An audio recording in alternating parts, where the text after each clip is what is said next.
The action is of course one of the highlights of this movie. Starting off, we have the mall brawl scene, which includes guns and breaking walls, the underbridge chase, which includes the T-1000 in a semi-truck chasing John Connor on a motorcycle, running into cars, guns shooting at the semi and the gate lock, the top of the truck being torn off from a bridge, the asylum escape, which includes Sarah Connor taking down the guards in creative ways, shooting at the T-1000 while driving backwards, and the T-1000 using his special arms to break the windshield. The Skynet heist, which includes breaking walls to where they need to go, a minigun shooting all the police cars, and running through shattering glass, and the Terminator getting shot 24/7 just to reveal his endoskeleton, the T-1000 chasing our heroes in a helicopter, which is amazing cinematography by the way, and the helicopter crashing into the car, the Terminator shooting the T-1000 through a windshield, and finally the climax with its red and blue atmosphere. What's becoming a huge problem in modern-day Hollywood is the over-reliance on pandering. A lot of female badasses nowadays are just Marvel's superheroes. What makes the exception for Sarah Connor is that while she's a badass, she has character traits too. She knows when the end of the world is after the events of the first film, causing her to go crazy. When she has a breakdown, Linda Hamilton does a great job at acting, just for her to do it again. And also, a needle full of toxin.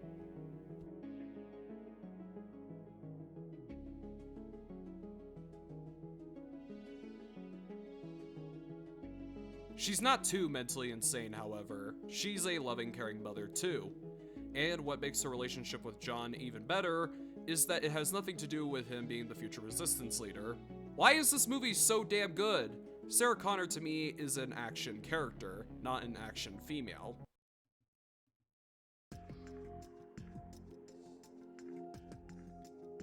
Eddie Furlong is one of the greatest child actors of all time.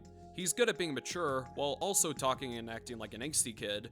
I feel like a more lazy or cliched film would have them talk about how he's the future resistance leader 24/7, which I'm glad they do not. Hell, you forget it half the time. I've seen people criticize this movie for being a copy and paste of the first film, which I can kinda see.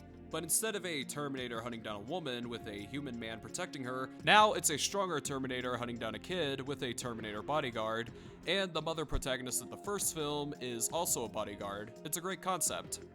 As for the main Terminator in this movie, he's actually quite likable. He's discovering how humans behave and how they feel, while also being a father figure to John Connor because he never had a dad. And of course, fitting in with the cool kids. Hasta la vista, baby.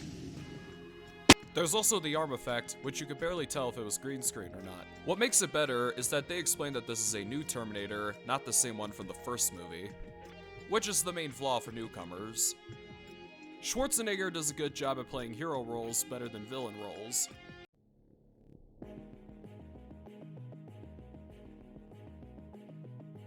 It's hard to talk about this movie without talking about the CGI. The CGI was done by Pacific Data Images, which would later go on to create a bunch of DreamWorks classics.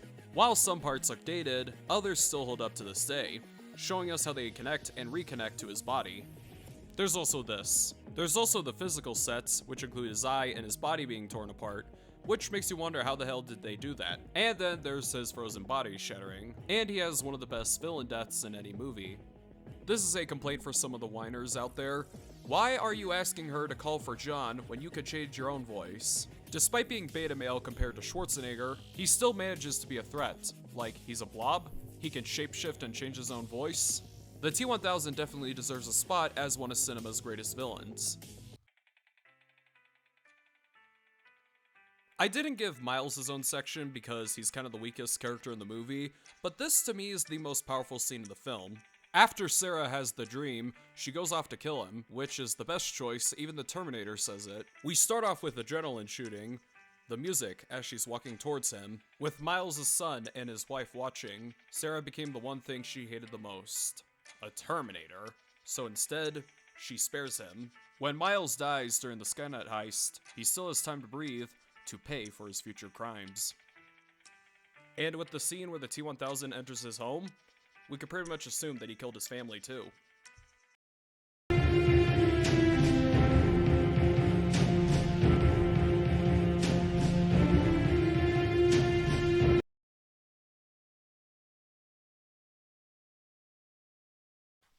Yo, what is up guys? Undead Nerd here, and this is me uploading this on the This is me recording this on the day this video is uploaded, and I must say thank you for your patience, and this is a new chapter on YouTube, and I am so excited to share my interests to the rest of the world, and so yeah. And I really hope you enjoyed this pilot episode for Media Reloaded. But what am I going to review next? Well, I got a couple good movies in planned. Well, I also got a couple bad ones planned too. This is a good one. Boy. This is definitely good. No.